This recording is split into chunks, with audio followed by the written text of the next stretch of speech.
Spider-Man dépasse facilement les 2 milliards. Hayden Panettiere nous a malheureusement quittés.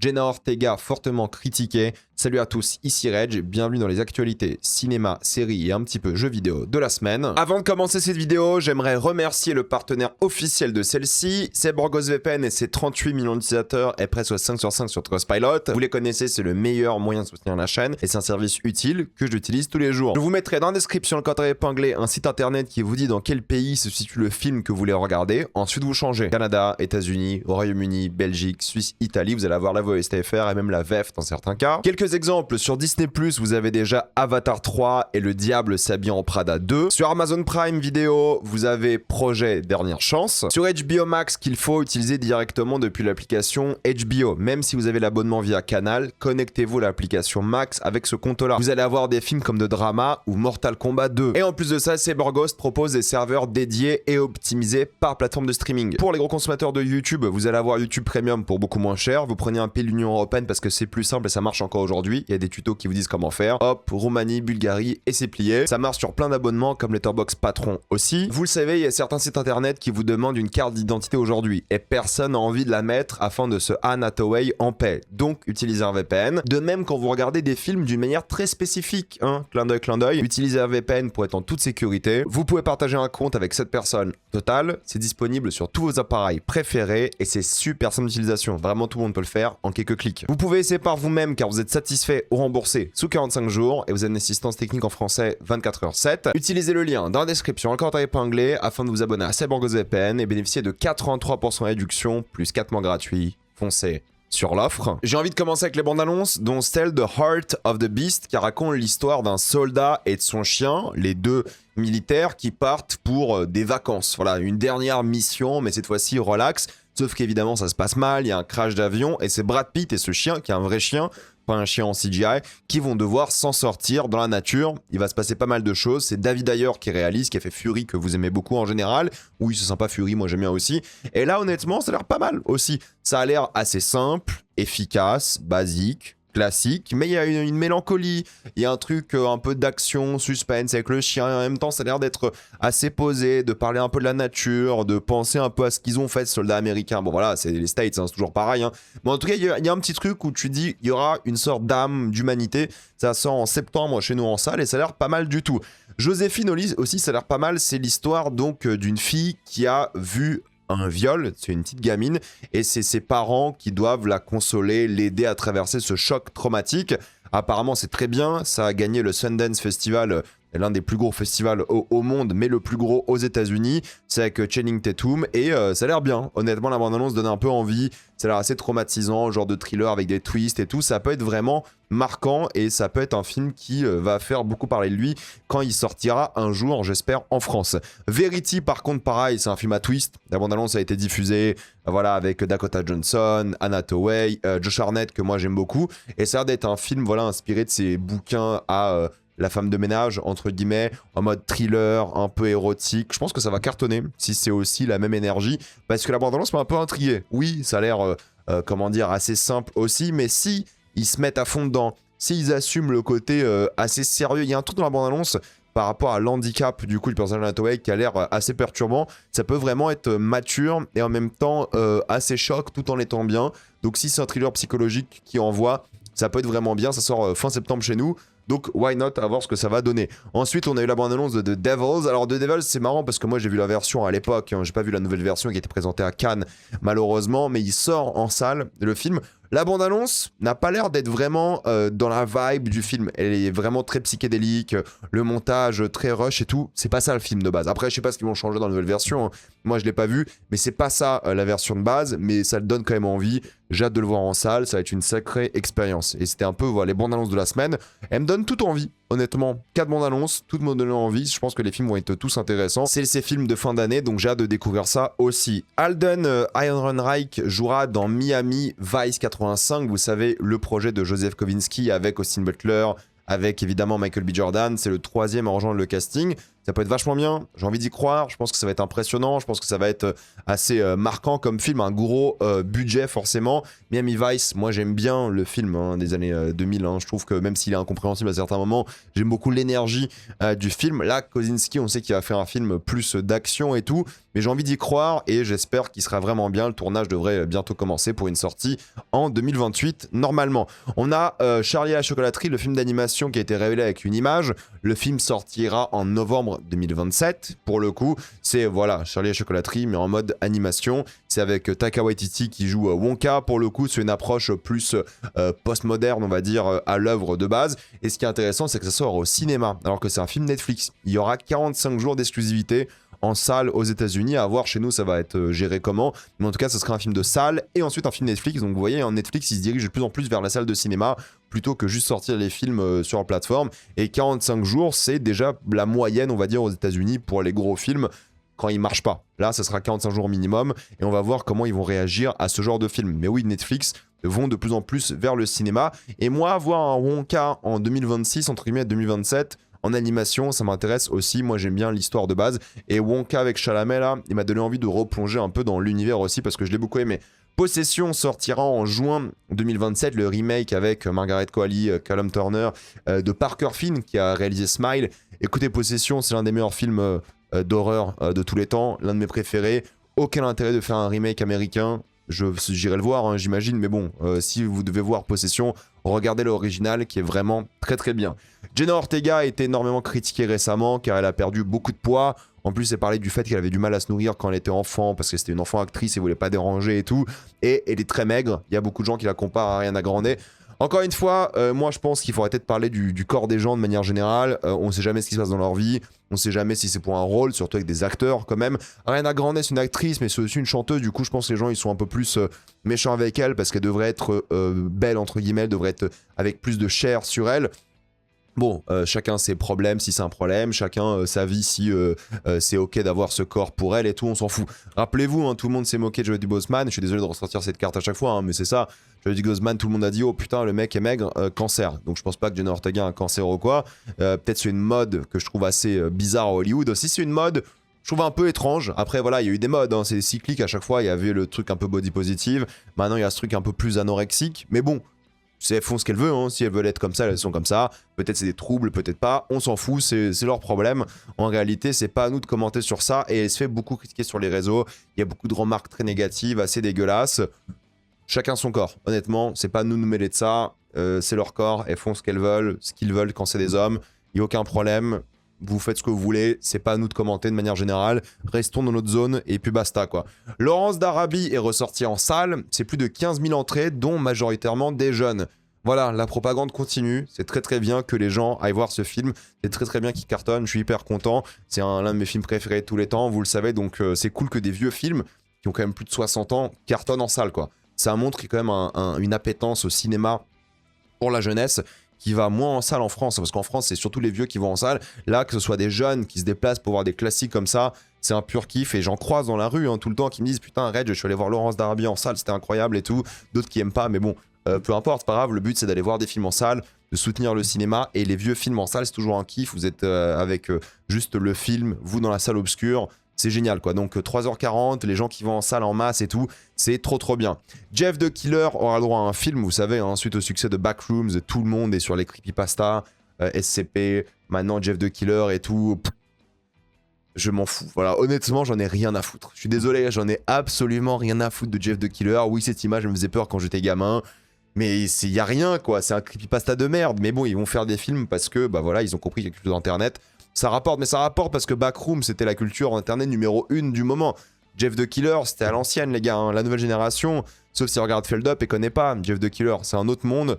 Et bah ouais, enfin, honnêtement, ça peut bien marcher. Hein. Mais ils vont faire des petits films, hein, 5, 10 millions max de budget. Ça va rapporter 40, ils vont faire à l'appel parce que c'est rentable. Mais c'est pas que Internet, hein. Les films d'horreur, de manière générale, ils sont rentables. Donc là, s'ils peuvent s'accrocher à littéralement une licence Internet et faire un film d'horreur à bas budget, bah ils vont le faire et bon, chacun son avis, mais moi je trouve que c'est un peu cynique plus qu'autre chose quoi. On a Barbie 2 qui risque d'être annulé. Pourquoi? Car en fait, il reste 4 mois pour donc la Warner de décider de commencer la production de Barbie 2. En gros, Mattel va récupérer les droits fin décembre ou début décembre, peu importe, mais à la fin d'année, ils vont récupérer les droits. S'ils n'ont pas commencé la production du film, que ce soit la pré-prod ou le tournage ou quoi, ils vont perdre ces fameux droits. Sauf que personne veut faire le film. Greta Gerwig, elle a dit qu'il veut pas le faire. Ryan Gosling, pareil. Et Margot Robbie, même chose. Pourquoi ? Car en fait, ils demandent plus d'argent, tout simplement. Grosso modo, la Warner a proposé des sommes fixes, apparemment, qui changent la vie de quelqu'un. Mais là, on parle quand même de multimillionnaires. Hein. Je sais pas à quel point tu peux redonner de l'argent à des gens pour que la vie change, quoi. Quand ils sont déjà multimillionnaires et que Gosling, il enchaîne les projets qui font des scores de malade au box-office. Margot Robbie, elle a une carrière de malade. Greta Gerwig, elle fait des boss sur Narnia. C'est un blockbuster sûrement à 200-300 millions. Donc, je sais pas ce que tu peux donner à des millionnaires déjà pour les convaincre. En tout cas, eux, ils ont la réponse. Ils veulent pas une somme fixe. Ils veulent le back-end. Ils veulent de l'argent sur le box-office. C'est normal, tu sais, le film il a fait 1,5 milliard, 1,4, un truc comme ça. Les acteurs ont été payés en fixe, plus sûrement un peu du box-office. Là, ils veulent une grosse partie du box-office, ce qui est compréhensible aussi. Les gens, ils sont allés voir parce que Greta Gerwig, parce que Gosling et parce que Margot Robbie. Donc là, s'ils reviennent tous, bah faut qu'ils prennent du box-office. Moi, je comprends. C'est un élément marketing. Je vais pas être là à défendre des multimillionnaires. Hein. Je pense que tout le monde devrait toucher une partie du box-office, en réalité, mais c'est eux qui font venir les gens en salle. La licence Barbie, les gens, ils ont rien à foutre, hein. Les gens, ils sont allés parce que c'était ces acteurs-là. Les hommes, les femmes, tout le monde, quoi. 1,4 milliard, quand même, pour rappel. Donc, c'est normal qu'ils demandent plus d'argent. Moi, je trouve ça logique, même s'ils ont déjà beaucoup d'argent. J'aimerais que ça ruisselle un peu plus sur l'équipe technique et les gens de manière générale, ok. Mais c'est vrai qu'en tant que producteur pour Margot Robbie, en tant que scénariste aussi, Gosling en tant qu'acteur, bah voilà, c'est normal qu'ils se battent pour avoir plus d'argent. Donc, il y a moyen que Barbie se fasse pas, mais il y a de fortes chances que David Zaslav, c'est lui qui refuse, le PDG de Warner, Discovery, c'est lui qui dit non. Il y a moyen qu'ils disent oui pour faire ce film. Parce que même s'ils donnent beaucoup d'argent, bah le film il va taper 1 milliard. C'est évident. Donc c'est des calculs à faire de leur côté. Mais oui, Barbie va sûrement se faire. Mais pour l'instant, c'est pas le cas. Il reste quelques mois de négociation. Ou peut-être ça serait juste annulé et puis basta. Mais ça m'étonnerait. Supergirl a utilisé de l'IA dans la pré-prod justement. Il y a ici le réalisateur Craig Gillespie que vous voyez en train d'utiliser l'IA pour changer le look de Lobo. Il testait différentes choses et tout. Et honnêtement...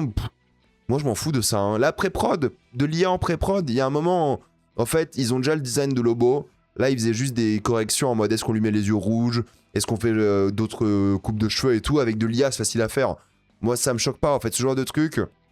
Est-ce qu'on vit dans le passé à ce point? Est-ce qu'on va à chaque fois chercher un artiste? Moi, je pense toujours à George Lucas, quand il faisait, il cherchait la direction artistique un peu de ses films, de la prélogie. Il y avait des artistes, il y avait genre 100 propositions, les artistes sont dessinés. Lucas, il venait, il demandait... ah tiens, j'aime bien, change ça. Là, j'avoue qu'avec de l'IA, ils ont déjà le design. Hein. Ils n'ont pas inventé le design. Hein. Ils avaient déjà le design dans l'extrait. Ils ont dit, bah ça, c'est voilà, notre acteur. Voici le design, change 2-3 trucs. Bon, bah les gars, en fait, c'est comme mettre un coup de Photoshop. Alors oui, là, clairement, ça remplace un artiste. Ça, j'entends à 100%. Mais à un moment, t'es un réal. T'as pas de temps à perdre. Tu veux aller vite. Ça prend 2 secondes avec une IA. Hop, ça change. Et ça a été supprimé par Warner. Ils ont pas aimé, hein, les gens de manière générale. Moi, je suis contre ça aussi, hein. Mais vas-y, je capte le réel qui fait ça, tu vois. Je capte pourquoi Scorsese, il fait ça aussi. Tu vois, là, ça prend 2 secondes. Il y a un moment, en fait, est-ce que tu fais des allers-retours avec un artiste? T'es là devant lui, attends, faut que je Photoshop ça, je sais pas quoi. Non, en fait, t'as pas le temps, parce que voilà, toujours, hein, ces films, ça coûte cher. Il fait un truc d'IA, et puis basta. Donc, ouais, c'est nul, hein, en réalité, de remplacer des gens comme ça, mais la Warner l'a compris, ils ont pris un shitstorm, ça a été supprimé, et tout. Mais moi, je comprends pourquoi ils font ça. Vraiment, là, je comprends, tu vois, quand je vois l'exemple là, en vidéo... tu sais, je capte, ils sont à 2, c'est littéralement le réalisateur et l'acteur, ils sont là, ils regardent, faire ah tiens, tu t'aimerais plutôt ça, ça et ça. Il n'y a pas un autre gars, tu sais, qui est là, qui change les trucs, ça peut prendre du temps, je comprends. Peut-être les gens vont pas aimer, moi je suis pas pour l'IA générative dans les films. Si c'est en pré-prod, moi ça me dérange pas. Mais si c'était genre un Lobo en IA générative, là ça m'aurait saoulé. Mais si c'est pour aider les artistes à aller plus vite, vas-y, moi je trouve que c'est ok, pour le coup. Mais je sais que c'est impopulaire comme opinion, mais moi je trouve que c'est ok. Sean Penn et Adrian Brody vont jouer dans un film sur le sabotage de Nord Stream. Vous savez, ça a explosé avec la guerre en Ukraine. Bon, on connaît Sean Penn, on sait à quel point il est fan de l'Ukraine, il a donné ses Oscars à Zelensky et tout, on connaît. Un film réalisé par Doug Liman. Doug Liman, c'est un gars, je trouve qu'il est vraiment... c'est un yes man, mais à la perfection. Le mec, c'est rare qu'il fasse un bon film. Il y a des Edge of Tomorrow, genre de choses, hein, mais c'est rare que le mec fasse un bon film. Il fait un film par an, voire plus parfois. C'est un yes man, il enchaîne. Il est fond IA générative. Pour le coup, Doug Liman, il fait un film là, IA générative, quasiment 100% IA générative. Genre les décors et tout est en IA générative. à voir ce que ça va donner. Un film de propagande anti-russe, moi ça me botte aussi, ça peut être rigolo quoi. Sur notre stream, ça peut être marrant, à voir comment ils vont faire, mais oui, ça va parler de ça. Si c'est un truc de tension avec justement des gens qui vont aller dans l'eau, ça sera oppressant, un truc un peu de thalassophobie, thriller, espionnage et tout, ça peut être fun aussi, à voir ce que ça va donner. Jack Lowden est pressenti pour être James Bond. Jack Lowden, c'est génial parce que c'est un mec qui a joué dans Slow Horses et qui joue toujours d'ailleurs dans Slow Horses. C'est une super série d'espionnage et quand vous le voyez la première fois dans Slow Horses, vous vous dites « Ah, c'est James Bond le mec ». Donc je serais hyper content si c'est lui parce que c'est un super acteur qui est pas assez connu. Alors c'est comme Daniel Craig à l'époque. Genre il a fait quelques trucs, il a fait quelques films, il était pas méga connu et ça l'a catapulté. Il est devenu genre James Bond, méga connu et tout. Jack Lowden, pour le coup, c'est un gars qui est connu avec Slow Horses. Slow Horses, ça marche bien, mais c'est pas une série qui a atteint le grand public, faut être honnête. Moi, j'adore Slow Horses. Moi, je recommande la série à tout le monde. C'est trop bien comme série sur Apple. C'est l'une des meilleures d'Apple. Et le mec a le rôle principal avec Gary Oldman. Et il est super. Il arrive à porter la série. Il joue Cartwright, c'est le nom de son personnage. Il est super pour le coup. Maintenant, en James Bond, franchement, ouais, je le vois de fou. Le mec, il a le truc. Ça serait super pour lui. Ça serait super en tant que franchise aussi parce qu'il a un truc assez unique. C'est complètement différent de Craig dans l'attitude, dans le comportement, dans l'apparence aussi. Forcément, Craig, il a un autre visage vraiment plus... voilà, c'est l'ère Nolan un peu, hein, les films de Craig, sauf Casino Royale évidemment. Mais après, ça va de plus en plus vers des trucs un peu nolaniens. Il a un visage un peu plus prononcé et tout. Lowden, il a cette fougue de la jeunesse que j'aime bien. Il peut jouer un peu plus traumatisé aussi à certains moments, mais différemment que Craig. Il y a un truc. Franchement, il y a un truc. Ils peuvent aller dans une direction complètement différente, un peu plus fun, peut-être, entre guillemets. Ça veut pas dire faire des blagues ou quoi, hein. Mais comme à l'époque, il y a une vibe un peu Sean Connery, peut-être, qu'on peut avoir avec cet acteur. Et en plus de ça, c'est le mari de Saoirse Ronan. Donc, sacré power couple si, c'est lui qui finit par être James Bond. Et si on parle de choses que les Britanniques font mal cette fois-ci, c'est l'infrastructure et leur passion vraiment néfaste pour Harry Potter et son univers. Grosso modo, il y a une tombe de Dobby dans le vrai monde. Voilà, Dobby est mort ici, il y a des fans qui mettent des cailloux et tout parce qu'ils ont 5 ans. Le Royaume-Uni qui devait faire passer un câble d'infrastructure au-dessus de la tombe parce que c'était le chemin. Et ils ont décidé de passer sur des ruines, genre de la vraie histoire, plutôt que sur la tombe de Dobby. Parce que les Potterheads étaient chiants. Voilà. Donc à un moment, les Potterheads, il faut les mettre en prison. Le gouvernement britannique qui littéralement décide de passer sur des ruines plutôt que sur une tombe fictive d'un personnage fictif et tout, c'est n'importe quoi. Je trouve ça ridicule. Comme le disait très bien l'une des actrices d'Harry Potter, il faut grandir. C'est bon, il y a un moment, Harry Potter c'est bon, c'est pour les enfants de 12 ans, il faut passer à autre chose. C'est terminé et ce genre de truc, c'est complètement stupide. Et je dis il faut passer à autre chose, mais ils vont relancer Harry Potter. Ça va être un bordel. Doomsday risque de dépasser le milliard au box-office le premier week-end. Voilà, d'après les prédictions et surtout les préventes qui sont à un record historique là, alors que le film sort dans 4 mois, c'est n'importe quoi. Voilà, ça va dépasser le milliard le premier week-end. On va se taper du slop Marvel pendant des décennies. Les gens sont trop faciles. Je serai là à Day One, hein. Vraiment, moi aussi. Hein. Mais je m'inclus dans les gens qui sont trop faciles. C'est pas un film qui donne envie, honnêtement. J'ai réagi à la dernière bande-annonce, allez voir hein, sur ma chaîne. Mais c'est pas un film qui donne envie et c'est un film assez compliqué par rapport à ce qu'on a vu, l'historique de Marvel, les nombreuses phases et tout. Mais visiblement, on s'en fout. Voilà, visiblement, on s'en fout parce que ça va taper les 2 milliards faciles, visiblement aussi. Surtout que Marvel a le vent en poupe avec Spider-Man en ce moment, on va en parler dans quelques secondes. Mais c'est ridicule. Est-ce que c'est une bonne chose pour le cinéma? Non. Je suis assez étonné parce que Doomsday, franchement, je suis désolé. Encore Infinity War et Endgame, je peux comprendre. Surtout Infinity War et Endgame parce que la conclusion est tout de 3 phases et bah Infinity War était vachement bien. Mais là, Doomsday, quand vous regardez ça, vous dites mais ça donne vraiment envie? Je pense pas. Mais les gens vont quand même y aller. Et c'est un peu triste, je pense.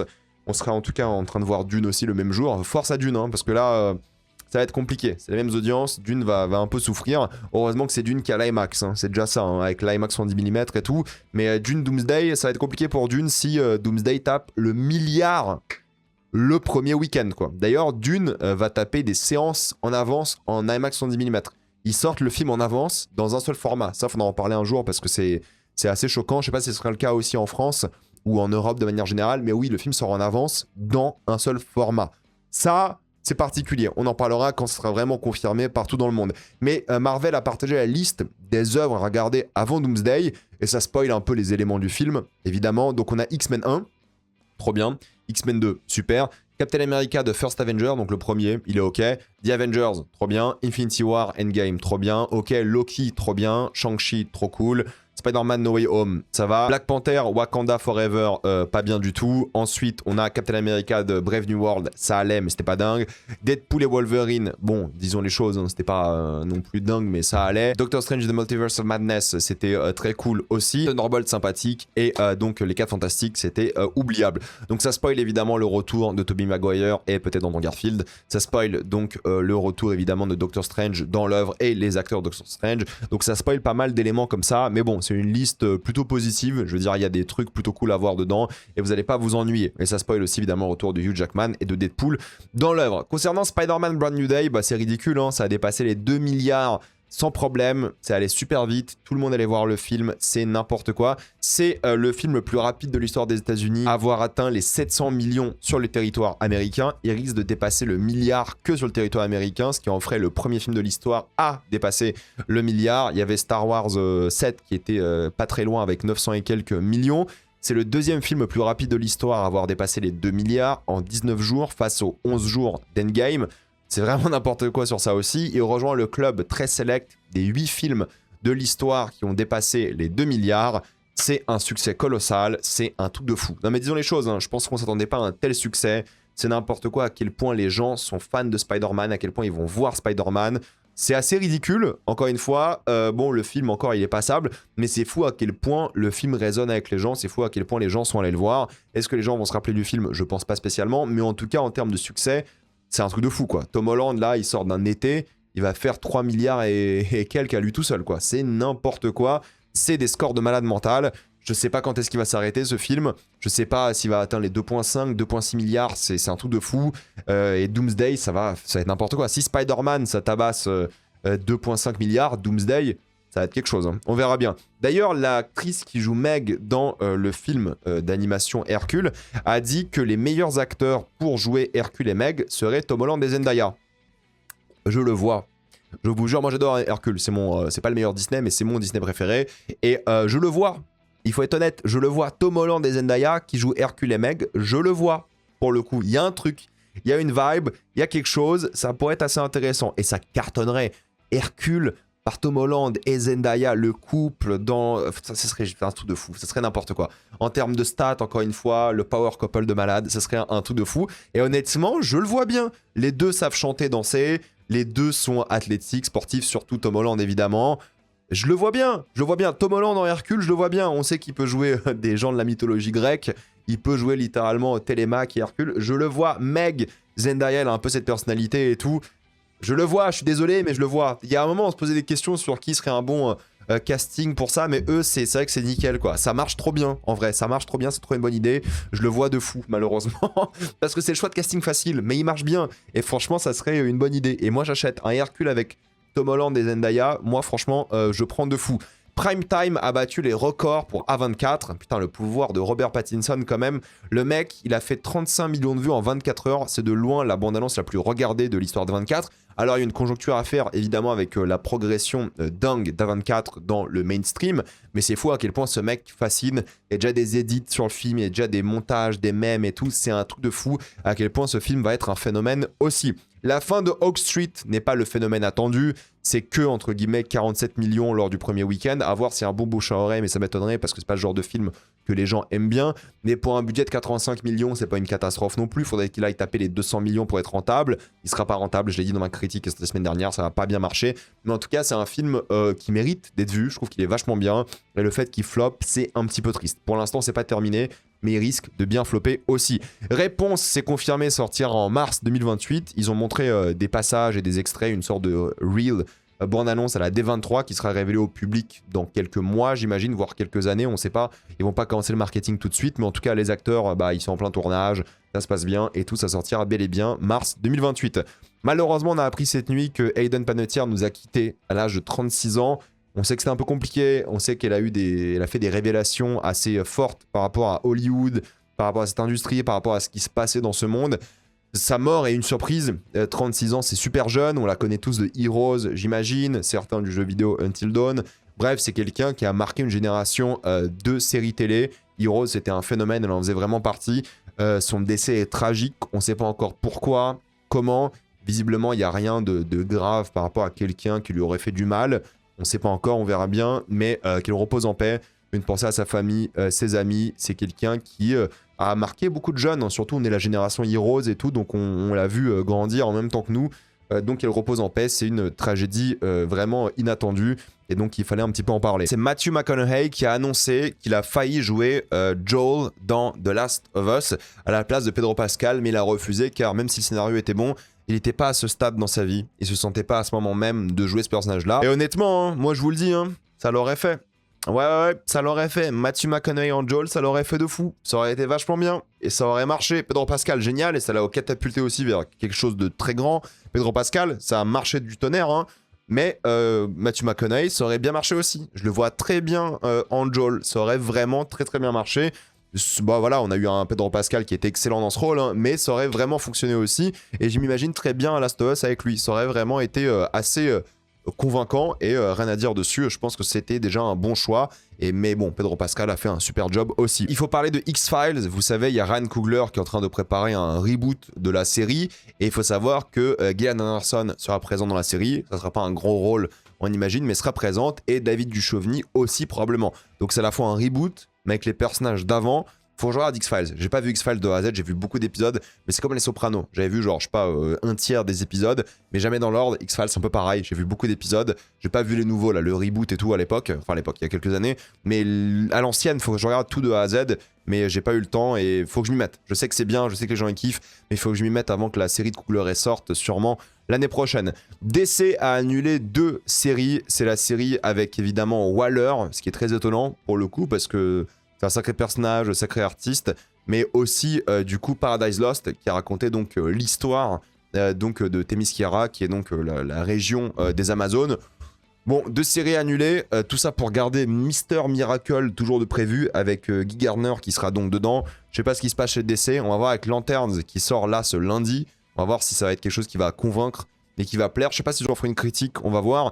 Mais Lanterns, pour l'instant, ça a 0 buzz et il faut que la série soit qualitative pour que les gens aiment et la regardent. Ça, c'est clair et net.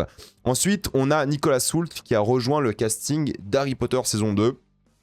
Ok, carrière assez étonnante, mais il va jouer Gilderoy Lockhart dans cette saison 2. Le tournage doit bientôt commencer. Ils essaient de sortir Harry Potter tous les ans. Ils ont dit qu'ils n'allaient pas y arriver, mais vu comment ils sont partis, il y a moyen qu'ils arrivent à sortir Harry Potter tous les ans. Ce qui serait impressionnant. Mais c'est plus simple quand t'as déjà les bouquins, t'as pas de scénario à écrire, entre guillemets, juste à adapter, grosses guillemets, hein, parce que c'est quand même beaucoup de taf. Hein. Mais Nicolas Hoult en Gilderoy Lockhart, je le vois. Maintenant, choix de carrière bizarre, honnêtement, je sais pas ce qu'il va foutre dans une série comme ça, parce que le mec joue quand même dans des gros films à chaque fois. Là, Harry Potter, je sais pas. Je sais pas pourquoi, comment, mais vas-y, why not? Il a accepté de jouer dans la série, ça va se faire. Il faut savoir qu'il y a plein de gens qui acceptent de jouer dans l'œuvre de J.K. Rowling, même si elle est transphobe et elle finance de la transphobie, mais il y a des réalisateurs et surtout des réalisatrices qui refusent, dont 2, c'est Ali Ponki et donc Kate Herron, qui sont des réalisatrices de séries avec Loki, Black Mirror, Sex Education, et sont quand même dans le haut du panier de la réelle série télé. Hein. Quand tu vas chercher des gens pour réaliser des gros épisodes de séries, c'est ces gens-là que tu vas chercher qui ont l'expérience, qui ont bossé sur des gros blockbusters séries télé. On leur a demandé de jouer dans la série et elles ont dit non. Et moi je trouve ça bien, je trouve ça vraiment honorable, je trouve ça vraiment cool de leur part, parce qu'à chaque fois on critique les gens qui jouent pour J.K. Rowling et tout. D'accord, moi j'ai mon avis, je l'ai partagé même cette semaine, hein, d'ailleurs encore une fois. Mais quand c'est des gens qui refusent, faut aussi les féliciter, dire bah bravo, vous avez des convictions, c'est une très belle opportunité professionnelle. Enfin, Harry Potter, ça sera la plus grosse série de la décennie. Hein. Faut dire les choses, Harry Potter, ce sera la plus grosse série de la décennie. Donc dire non à ça, sûrement un gros cachet, à une réputation de malade en termes que réel et tout, dire non à ça, c'est très dur, vraiment. Mais ces personnes ont dit non, donc félicitations à elles, il faut aussi les mettre en avant. Monster a eu le droit à sa bande-annonce de Lizzie Borden Story, qui sort le 17 septembre. La bande-annonce, c'est un petit teaser, franchement ça donne envie. Ça a l'air assez léché en termes de mise en scène, ça a l'air assez intéressant dans comment ça va être traité comme sujet. Donc j'ai envie d'y croire et on en parlera évidemment en septembre quand ça sortira. House of Dragon, en termes d'audience, ça s'est maintenu. C'est-à-dire que ça n'a pas augmenté. Ça a fait 21 millions à peu près d'audience les 3 premiers jours de la diffusion de chaque épisode, aux États-Unis principalement, mais ça s'est maintenu. C'est-à-dire que l'épisode final là a fait le même score. Donc il n'y a pas eu de gain, on va dire, ou de momentum si vous préférez, de la part de gens qui sont venus rattraper la série en cours et qui ont regardé en plus. Mais pour le coup, ceux qui ont regardé, ils ont regardé jusqu'au bout. Donc même si voilà, ça n'a pas fait sûrement de nouveaux abonnés. Les gens qui aiment House of Dragon, bah, ils regardent House of Dragon jusqu'au bout, et ça, c'est assez intéressant. Si on parle de score, il faut parler de Ted Lasso saison 4. J'ai pas encore vu le premier épisode, je suis un peu à la ramasse sur ça, mais il faut savoir que ça a été regardé 300 millions de minutes. Statistique de con. Je sais pas c'est quoi ces stats de merde, 300 millions de minutes, ça veut rien dire. Mais en tout cas, il faut savoir que c'est le meilleur démarrage de l'histoire d'Apple TV+, pour une série. Ça a battu Sévrance, ça a battu Pluribus. C'est le meilleur démarrage ever dans le monde pour Apple TV+. 300 millions de minutes en 24 heures. C'est un score de fou. J'ai pas encore vu Ted Lasso. J'adore Ted Lasso. Apparemment, la saison 4 est pas bien pour l'instant, mais je vais décider par moi-même. On va voir. Mais oui, j'en parlerai évidemment. Une autre série qui apparemment cartonne, genre c'est Chad Powers. Je pense que ça cartonne aux States beaucoup. C'est avec Glenn Powell quand même. Saison 1 sortie l'année dernière. Saison 2 qui sort en septembre, voilà. Comme ça, je sais pas. Moi, j'ai pas vu la série pour le coup, mais je suis assez étonné qu'elle ait genre zéro buzz chez nous. Mais genre zéro buzz. Hein. Personne connaît Chad Powers chez nous. Même je pense les plus sériphiles, ils en ont rien à foutre de Chad Powers. Aux States, ça a l'air de bien marcher au point que Glenn Powell revient pour une saison 2 qui sort là en septembre. Voilà, donc ils ont sorti 2 saisons en 1 an. Classique, mais visiblement ça marche bien. A Tale of Two Cities a eu le droit à sa bande-annonce aussi, ça sort là en septembre. Chez nous, Canal, je crois, MGM+, dans le monde. C'est avec donc François Civil, Kit Harington. La bande-annonce, honnêtement, ça fait cheap. Ça donne pas très envie. Ça peut être sympathique, hein, mais c'est pas le genre de série que je regarderais personnellement. Mais voilà, au moins ça existe. Christopher Judge, qui joue donc Kratos dans les jeux vidéo, s'est énervé par rapport aux adaptations de jeux vidéo. Il considère que normalement, quand tu fais une adaptation de jeux vidéo, que ce soit en série télé, en film, tu devrais embaucher les scénaristes et les acteurs. Bon, clairement, quand il dit acteur, c'est qu'il pense à lui pour le rôle de Kratos, surtout que le rôle de Kratos est à prendre en ce moment. Mais le vrai problème, c'est qu'il a parlé des scénaristes aussi. Moi, j'ai une opinion un peu impopulaire par rapport à ça. Moi, je considère que oui, il faut des gens qui ont bossé sur les jeux vidéo comme Todd Howard pour Fallout, comme Neil Druckmann pour The Last of Us et tout, pour infuser un peu leurs connaissances et être là en tant que consultant, voire scénariste s'il faut. Cependant, je considère aussi que être scénariste de jeux vidéo, ça n'a aucun rapport avec être scénariste de séries télé. C'est deux mondes complètement différents. Vraiment aucun rapport, quoi. Les acteurs, je peux capter, mais en général, quand tu fais une série chère, t'as envie d'avoir des acteurs chers aussi pour le marketing. Et je suis désolé, Christopher Judge, il est génial en Kratos, il a zéro buzz dans le grand public. Hein. Personne ne sait que c'est Kratos dans le vrai monde. Hein. Pedro Pascal, de Last of Us, il a du buzz. Tu vois, quand tu fais des choix comme ça, là, la série God of War, elle va être portée par la licence. Il y a quelques noms un peu connus tout de même. Mais c'est vrai que quand ils vont faire d'autres séries adaptées de jeux vidéo, bah, il y a quelques noms quand même pour attirer du monde. C'est la licence qui porte, mais pas que.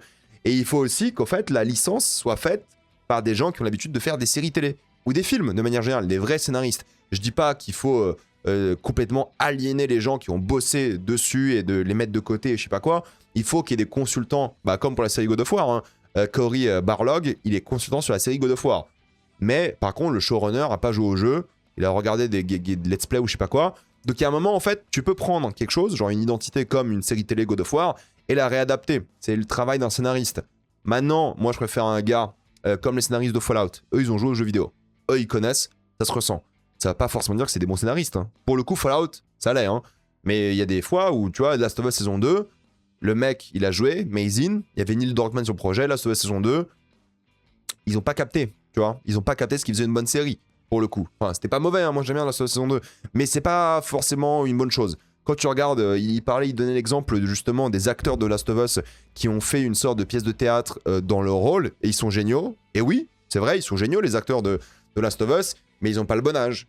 C'est pas forcément toujours des acteurs qui pourraient porter une série télé et tout.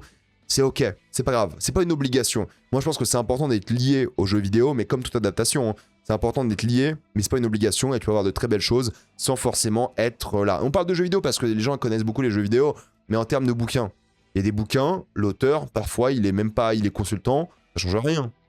L'histoire, tu vois, on prend des faits historiques, parfois ça change rien. Parfois on respecte pas l'histoire, ça fait des super films. Parfois on respecte pas l'histoire, ça fait de la merde. Enfin ça n'a aucun rapport pour moi. Oui, tu peux avoir des consultants, des scénaristes, mais c'est pas une obligation. On a eu la bande-annonce d'Ahsoka saison 2 avec visiblement le retour d'Aiden Christensen dans un rôle, cette fois-ci, plus important. Il y aura beaucoup plus de flashbacks. Ils ont ramené la machine à fumer là pour cacher les effets spéciaux et les décors. C'est une catastrophe quand même, Ahsoka. Hein. La saison 1 était vraiment nulle. Et là, la saison 2, ça a l'air nul aussi. Ça sort le 20 janvier. Ça donne pas du tout envie. Hein. Il y a des effets spéciaux pas mal, surtout quand il s'agit de vaisseaux et tout, mais le reste...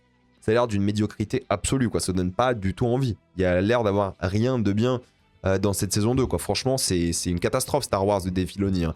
il faut mettre Dave Filoni en prison, hein. C'est n'importe quoi. Arrêtez avec ça, quoi. Ça a l'air vraiment horrible. Là où Vision Quest, ça a l'air pas mal.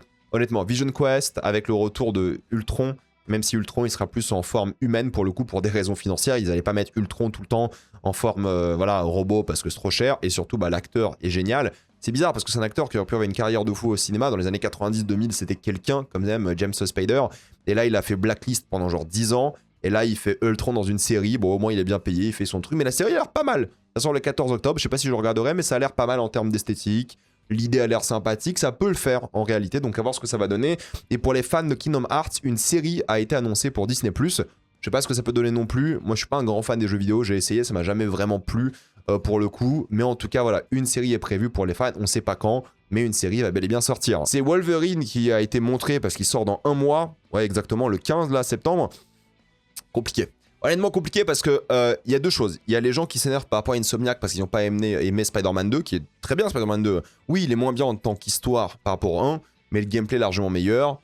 Et voilà, franchement, pour moi, Spider-Man 2 est un meilleur jeu que le 1 dans le fait d'être un jeu vidéo. Même si l'histoire est moins efficace et tout, moi je trouve que le 2 est quand même solide. Là, Wolverine a l'air d'avoir une bonne histoire apparemment, mais c'est en termes de gameplay que c'est hyper basique. Écoutez, faut dire les choses, hein. Il y a un moment, Wolverine, c'est fait pour le grand public. C'est fait pour le méga grand public. Vous voulez un truc un peu niche, bah vous allez jouer à Dark Souls, entre guillemets, même maintenant Elden Ring c'est devenu méga niche, enfin méga grand public, à l'époque c'était vraiment niche quoi. Mais si vous voulez un jeu où il y a du vrai gameplay intéressant, complexe et tout, bah vous allez pas jouer à Wolverine, vous allez pas jouer à Assassin's Creed. Tu vois, moi je vais pas avoir Avengers Doomsday en me disant putain je veux mon film d'auteur. En fait c'est pareil. Wolverine, moi je sais que j'ai passé un bon moment parce que je sais ce que c'est. C'est un jeu où il y aura des effets spéciaux, entre guillemets, où je vais... Parce qu'il y a ces extraits qui passent avec le boss Sentinelle. Ouais, le boss Sentinelle, c'est le boss de merde où il claque le sol, sa main elle est coincée, tu t'attaques son bras et puis basta quoi. Oui, d'accord, c'est de la merde en termes de gameplay. Mais vas-y, c'est pas ça qui va me gâcher 15 heures de jeu, 20 heures de jeu. En fait, c'est juste, je sais ce que j'achète quand j'achète un jeu Wolverine, je sais que ce sera un jeu compétent, bien fait, efficace, mais c'est pas un jeu de méga gros gamer élitiste, je sais pas quoi. C'est un jeu Wolverine, les gars. C'est tout. C'est comme acheter un Assassin's Creed ou un Spider-Man. Spider-Man, c'est fait pour le grand public. The Last of Us, tu vois, il y avait un équilibre. Parce que vrai, The Last of Us, c'est pas fait pour le grand public. God of War non plus, c'est pas des scores de vente de malade. GTA, Red Dead, c'est fait pour le grand public. Ça veut pas dire qu'il n'y a pas du bon gameplay, même si apparemment, dans Red Dead, c'est le gros souci du jeu, c'est le gameplay. C'est des trucs comme ça, quoi. C'est des jeux, je sais, que je m'attends à voir un jeu basique, un blockbuster, sympa, où je vais appuyer sur 2-3 boutons de temps en temps, il y aura des QTE. C'est ça que je veux, tu vois, aussi parfois. Parfois, j'aime bien regarder Avengers Doomsday, enfin Doomsday, on verra. Parfois, j'aime bien mater Avengers Infinity War, parfois, j'aime bien mater, je sais pas, Fjord, par exemple, la Palme d'Or. C'est deux jeux différents, enfin, c'est deux mondes différents pareil, quoi. Donc, il y a ça à prendre en compte. Oui, et ce que j'ai vu, ça a l'air fun, mais sans plus. Et c'est ok, parfois fun et sans plus. C'est suffisant. Voilà, c'est ce que je voulais dire par rapport à ça. Et je parlais de Kingdom Hearts, mais Kingdom Hearts 4 a eu le droit à une bande-annonce. Et encore une fois, moi je suis pas fan de Kingdom Hearts, donc moi ça m'a rien fait du tout. Mais je sais qu'il y a des fans, je sais qu'il y a des gens qui sont méga à fond dans l'univers Kingdom Hearts. Moi c'est pas mon délire, mais pour les fans, ça sort bel et bien en 2027. Et pour les sorties de la semaine, c'est la sortie de Fjord cette semaine. C'est le meilleur film de l'année, c'est la Palme d'Or. Je sors une critique du film ce mercredi, mais aussi une interview, ma première interview ever du réalisateur demain. Donc allez voir Fjord, allez voir l'interview, allez voir la critique. Ça sera l'un des gros films de l'année, c'est clair et net, qui va gagner plein de récompenses aussi, je pense, toute l'année. Il va vraiment faire parler de lui, ce film. Les gens vont vraiment, surtout au retour de vacances, énormément en parler. Donc allez voir le film, allez voir les vidéos que je vais sortir dessus. Mais oui, c'est la grosse sortie de la semaine pour le coup. Voilà, dites-moi ce que vous pensez de l'actualité, êtes-vous d'accord, pas d'accord, j'ai envie d'avoir votre avis dans les commentaires. Avant de quitter cette vidéo, pensez à utiliser le lien dans la description, le code épinglé, afin de débloquer toutes les plateformes de streaming en toute accessibilité, sécurité avec beaucoup plus d'œuvres. Tout ça pour 2,03€ par mois, plus 4 mois gratuits. Foncez sur l'offre. Pensez à vous abonner à la chaîne pour voir les prochaines vidéos. Mettez un j'aime, ça aide beaucoup la chaîne. Suivez-moi sur tous mes réseaux. Maintenant, toutes les vidéos sont disponibles en mode podcast, mais j'ai aussi un compte Instagram, Twitch et TikTok. Et moi, je vous dis à la prochaine fois. Salut à tous.